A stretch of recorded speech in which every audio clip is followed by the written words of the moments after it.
nur gefallen.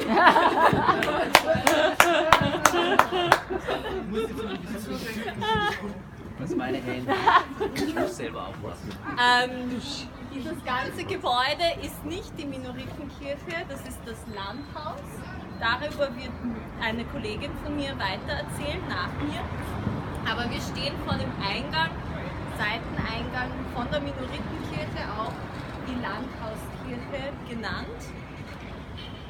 Ein bisschen anders, als man sich vielleicht Kirchen vorstellt in einer europäischen Stadt. Kein großer frontaler Eingang, es ist ein Seiteneingang, das werden wir gleich sehen. Wir gehen jetzt einmal rein. Einen Moment, ich schaue nur, ob Leute drinnen sind.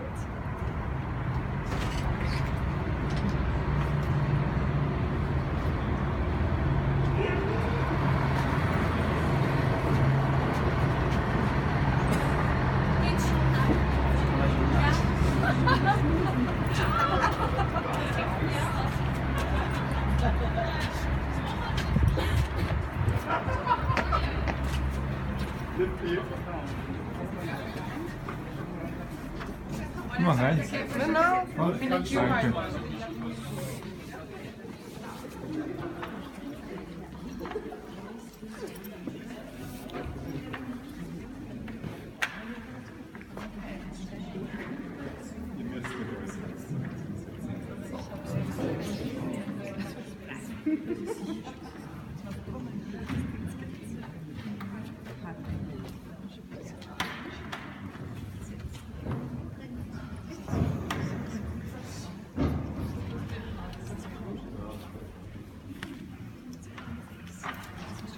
Kurz hierher, ich hoffe, ihr könnt mich hören.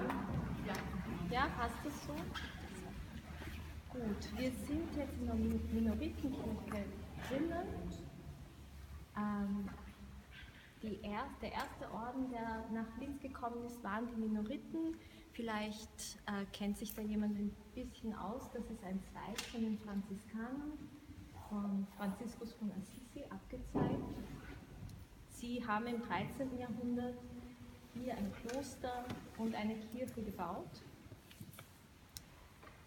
Es hat nicht so ausgesehen, aber es war unabhängig vom Landhaus. Es war das erste Gebäude hier und es war das Zentrum der Seelsorge in Linz für die Katholiken. Für mich ist die Minoritenkirche ein gutes Beispiel dafür, wie sich Linz verändert über die Zeiten, wie es sich adaptiert hat, wie es weiterlebt, um zu überleben. Wir sehen hier jetzt eine Rokoko-Kirche. Früher war es eine gotische Kirche. Es war früher zweischiffig. Das ist ein großer Raum. Das Kloster, wo der Orden gewohnt hat, gehört jetzt zum Landhaus, hat Regierungszwecke. Ich erzähle jetzt ein bisschen darüber, wie sich die Kirche verändert hat, was passiert ist, damit sie überlebt hat. Wie gesagt, im 13. Jahrhundert sind die Minoriten gekommen, haben die Kirche erbaut und ihr Kloster als Zentrum der Seelensorge ein Zentrum für die Gemeinde von Linz. Später, als die Reformation dann gekommen ist,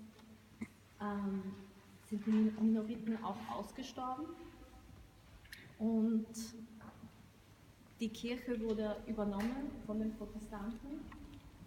Es hat dann Regierungszwecke gehabt. Das Kloster wurde dann auch verwendet für eine Schule, wo Johannes Kepler dann auch dabei war. Und später kam die Gegenreformation. Die Jesuiten kamen, haben hier wieder Messen veranstaltet. Genau. Ich würde euch jetzt bitten, mir zu folgen zum Hochaltar.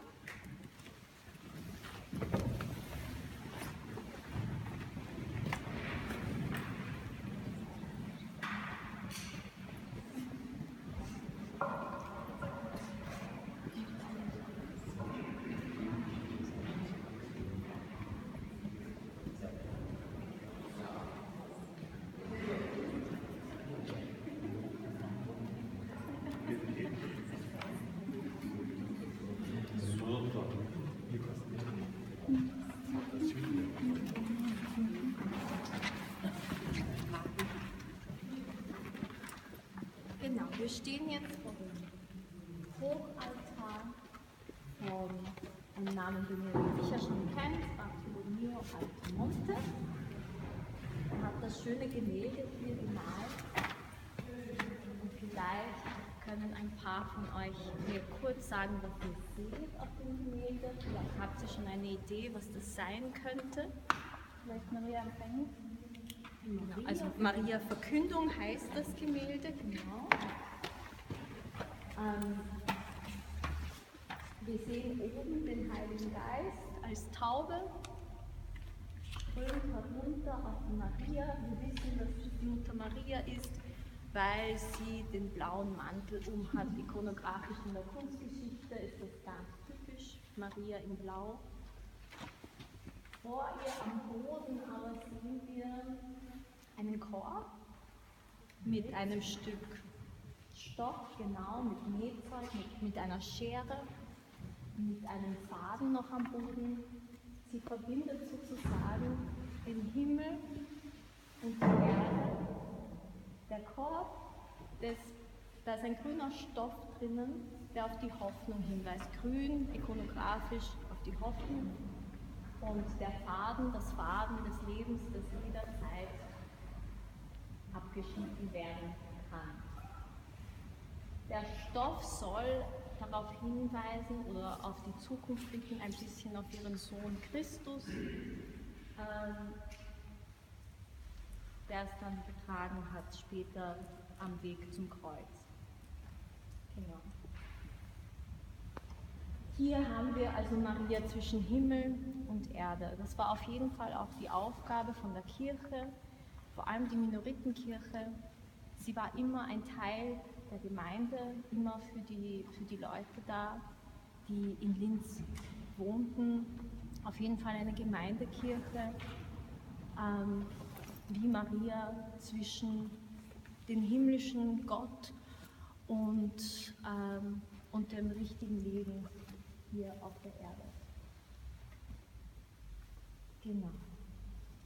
Ja, aber was Frage vielleicht. Ja, bitte. Wie war die Künstler von diesem auch Bartolomeo Altomonte. Bartolomeo Altomonte, danke. And now in your foreign language, please. Okay, so I'd like to continue into the present. I'd like to draw some more parallels about how this church is very much part of Linz and a reflection of what Linz is, because it's changed so much over time. And nowadays, I don't know if when we go back to the back of the church, if you would look inside the pews, you will see some cushions, some places being reserved. For some of you who might have grown up going to older churches, maybe in the countryside, you'll know that this is very typical of people who come often to church and reserve their places. Maybe they come every day, maybe they come every second day to the masses. In 1990, the Petrus priest community took over the church. They conduct masses here in the church in the traditional Latin, which connects a lot to the older communities who grew up that way.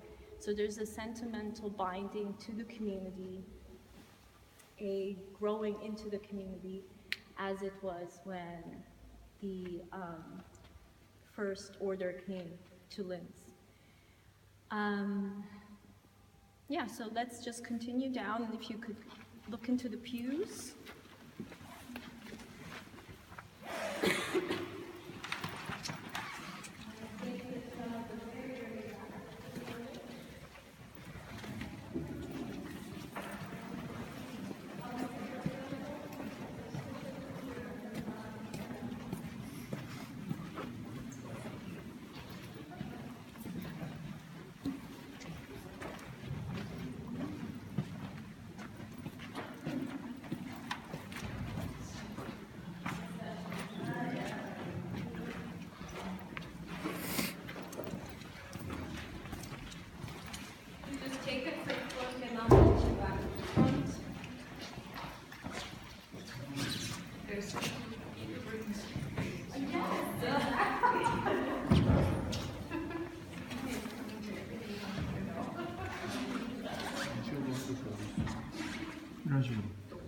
갔다 온다는 거지 이거. 아, 이런 거를 자기 자리라고.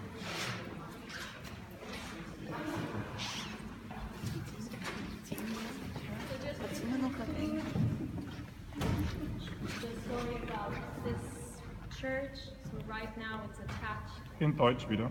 Es ist ein Teil des Landhauses.